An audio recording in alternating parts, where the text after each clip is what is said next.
All right, for today's lesson, we are not only writing but also solving our algebraic equations. Yesterday, we just wrote them, but today we're going to write and solve them.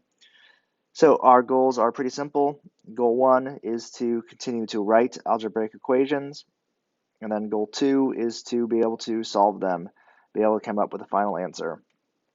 So these three examples will look similar to what you have on your assignment.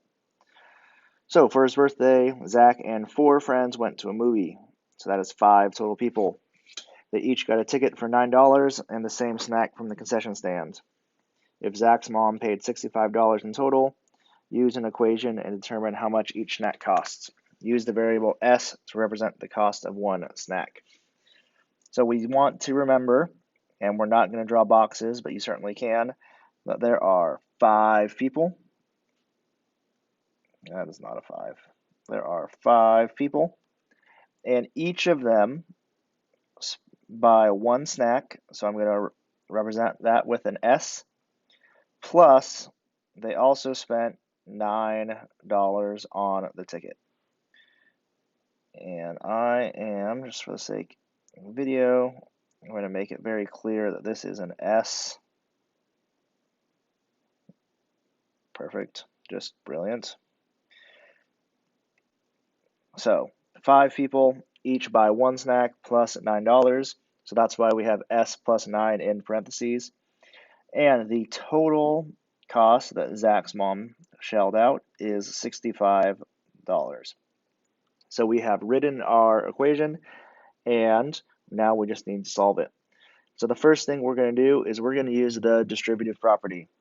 We are going to multiply this 5 times everything in the parentheses. So 5 times S gives us 5S, which stands for 5 snacks. I'll use my blue S again. There. 5S plus 5 times 9, which is 45. That's going to equal 65. So what we have now, it shows we have 5 snacks, or 5S, plus 45. And the 45 represents the total money spent on movie tickets. And the $65, of course, is the total cost of the snacks and the movie tickets.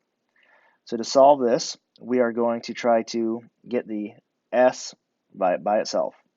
So I'm going to subtract 45 from the left side and from the right side, because whatever I do to one side of the equation, I have to do to the other. So that will leave me with 5. I'm just going to draw the S, 5S equaling 20. So we have essentially taken the price of the tickets off of the total cost. So we know that each person got a snack and the total cost of snacks is $20. So we're going to divide by 5 on both sides to find the cost of one snack equaling $4.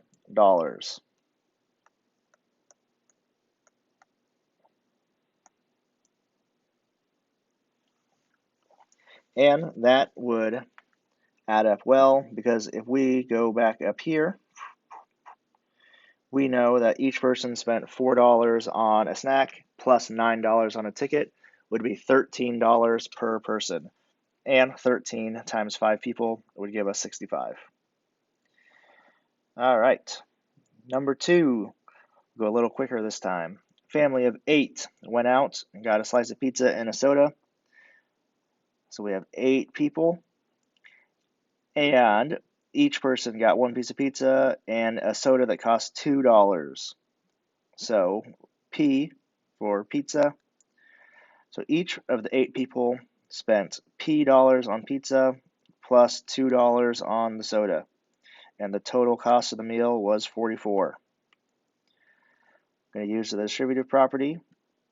8 times P is 8P, because we as a family bought 8 pieces of pizza, plus we spent $16 on drinks, which is 8 times 2. And that gave us our total of $44. going to subtract 16 from both sides. So we're taking the cost of the drinks out of it because we're only trying to find the cost of a piece of pizza. 8p equals 28. So that means that there are $28 spent on 8 pieces of pizza. I'm going to divide both sides by 8, and we end up with P equals $3.50. Okay, last example. Family of 5 needs to rent a car for 4 days. Write and solve an equation to calculate the cost per day to rent a car if there was a one-time $50 rental fee and a final cost of $470. So it does not matter how many people are in the family. The cost of renting the car is the same. So we know that they're renting the car for 4 days. So we have 4 times the cost per day. And there was a one-time $50 rental fee. So we're adding that 50. We're not multiplying it by anything because it only happens once. And the total cost is $470.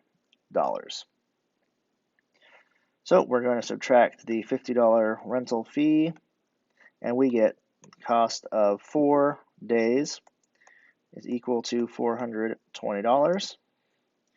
Going to divide both sides by 4. And we get the cost of 1 day equaling $105. So for these, it's important to write out your equation, and then you are unwrapping it in order to isolate the variable. Because once the variable is by itself, like here, that means you have the final answer on the other side. Good luck.